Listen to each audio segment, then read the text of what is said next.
Hey, it's Pete here, and I'm back for all the action from day 2 of the World Championship for Bridge. And we've got 3 rounds today that we're going to be looking at. For the first match, I want to look at a match between India and New Zealand. So here for this one, at this table, New Zealand's east-west and India's north-south. And both tables managed to bid to 3 no trumps. Here it went 2 no, 3 clubs. And 3 hearts and 3 spades were both alerted. I believe North was just saying, I don't have a 4 or a 5 card major, and South was just saying, bid 3 no trumps. At the other table, which went 2 no trumps, 3 clubs, and 3 no trumps. Looks like it says the exact same thing. So my question for you is, what would you lead from this East hand with that sort of information, with North showing sort of 20-21 balanced? And you've got this 4 triple 3 on clubs, and you've got 9 points. So at one table, they chose to lead the 2 of clubs. And at the other table, they chose to lead a spade. Now, here, I kind of like the spade lead myself. My thoughts here are whenever there's a really strong hand just on my right, anytime you're leading away from honors, you're more likely to be finessing yourself. But South could easily have like a short club, but we do know North has more minors as well. So spade lead here is just passive. Now, the killing lead is actually the Queen of Diamonds, but a spade works pretty much equally as well. So here, after a spade lead, that just gets ducked, and North-South has to find something to do. So at this stage, they just knock out the ace of spades, and Ware pushes a heart through, and that heart finesse fails. And then they continue with another heart.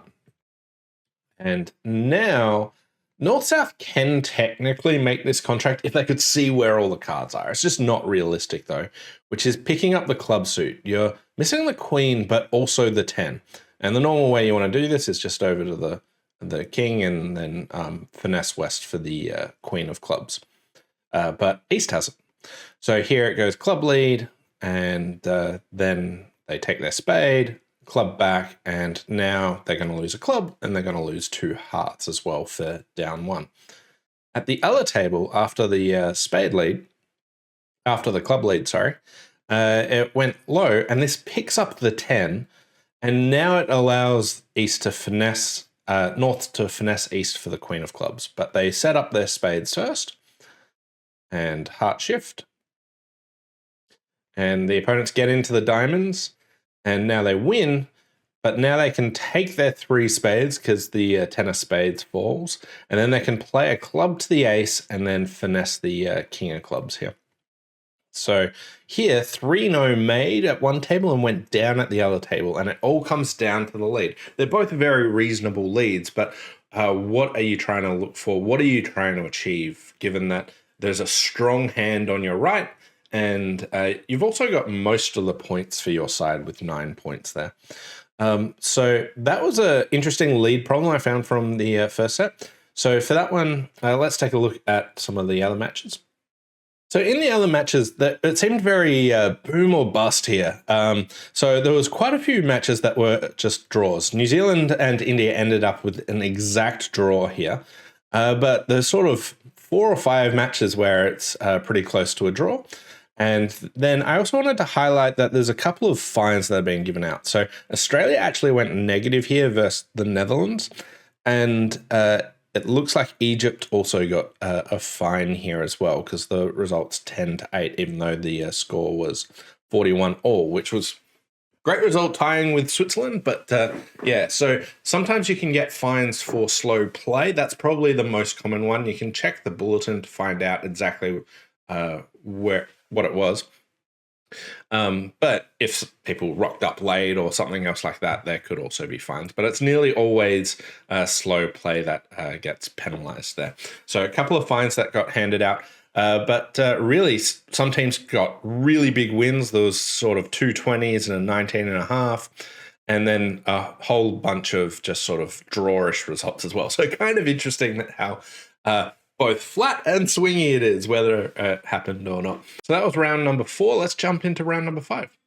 And here I've got a really exciting one between Netherlands and USA 2.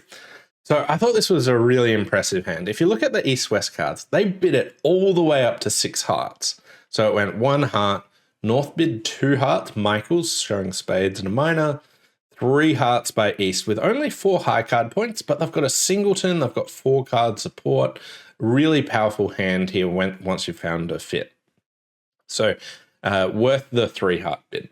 South now jumps to 4 spades, and West bid 5 hearts. North competed to 5 spades, and with the same 4 count, they now push on to 6 hearts.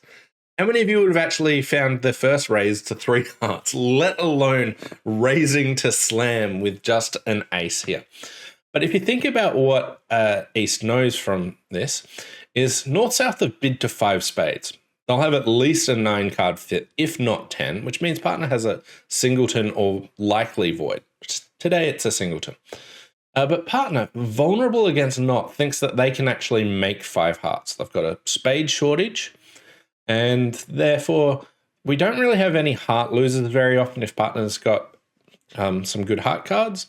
And if partner's got the ace of clubs, we don't have any losers there. So we just need to navigate the diamonds. So the fact that partner's marked with a spade shortage, you've got the extra trump and control, second round control of clubs, first round control of diamonds. This 4 count's actually really powerful.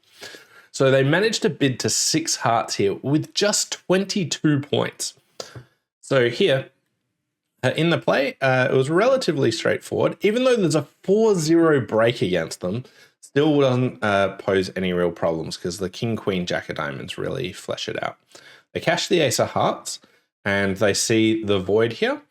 And now it's actually better this way than if it was like 3-1 because they know the finesse is working rather than do you play for the drop, do you finesse? So they then now trumped 1 club, and at this stage they then just finessed the heart. And from here, they can just lose 1 spade, but they're going to be able to throw 2 of their clubs away on the long diamonds here. So 12 tricks were made for 6 hearts making on this board. At the other table, here, West opened a strong club, sort of 16 plus points, any shape, and North got in the way with 2 spades. Now, sometimes when the opponents open their strong bid, you might be a bit hesitant to come in and try and bid, but if you bid quickly, it makes it really tough for them to diagnose their shape. So here it went 2 spades, pass, Moss raised to 3 spades, double for takeout, and 4 spades. And then this just got doubled. They didn't have the room to highlight exactly what their shape was, know that bidding on was good. So 4 spades doubled here.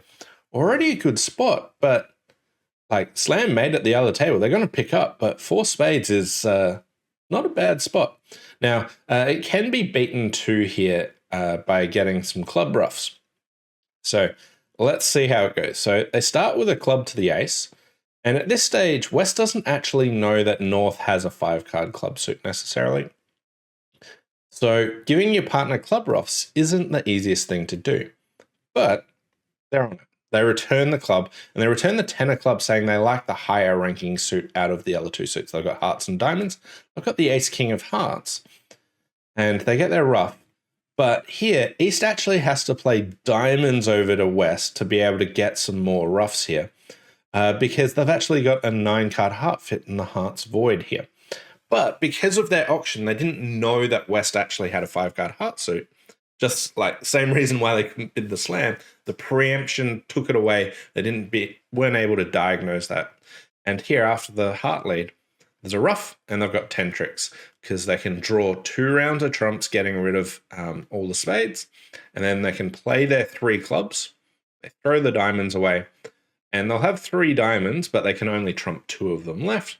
So they get 10 tricks. And that was 19 imps for USA 2 there. So handy win for them. So USA 2 won 43-16 there.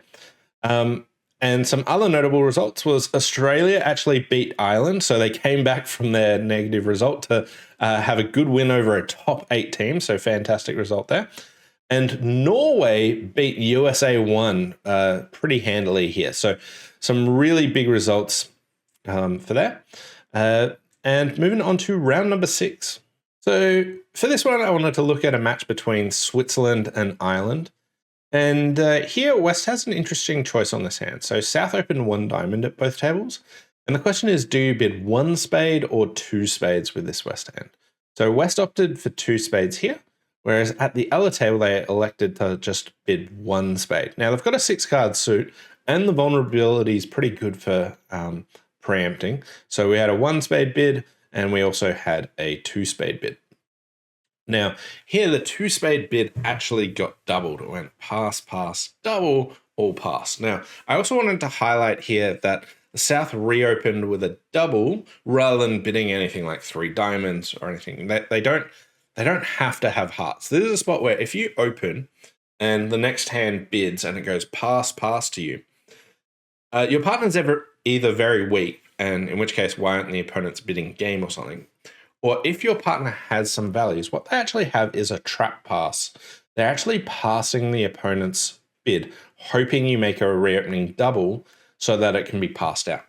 So what that means is this South hand should be doubling on lots of different shapes rather than necessarily just bidding their suit. So here they doubled and this went all pass.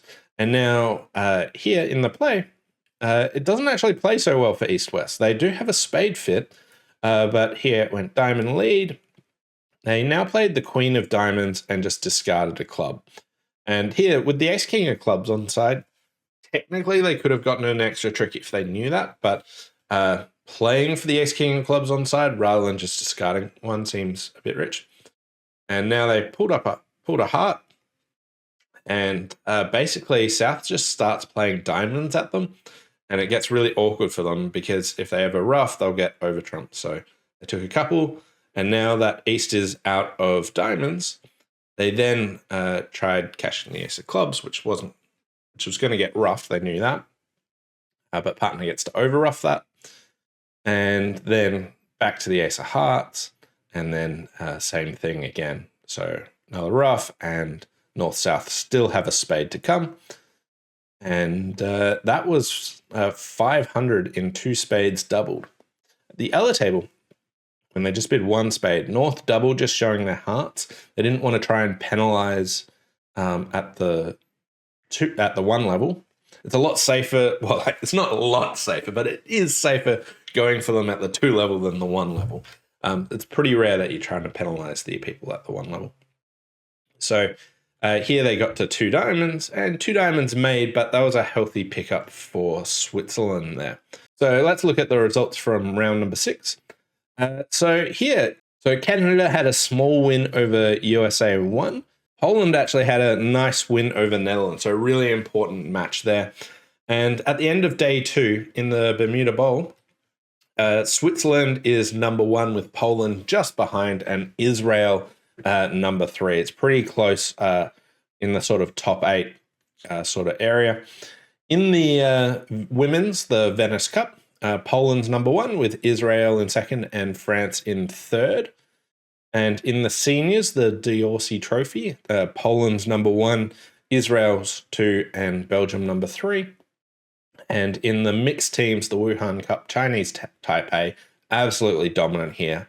And then China in 2nd and Germany 3rd. So there are all the results from day 2 of the World Championship. Thanks all for watching, and we'll see you next time.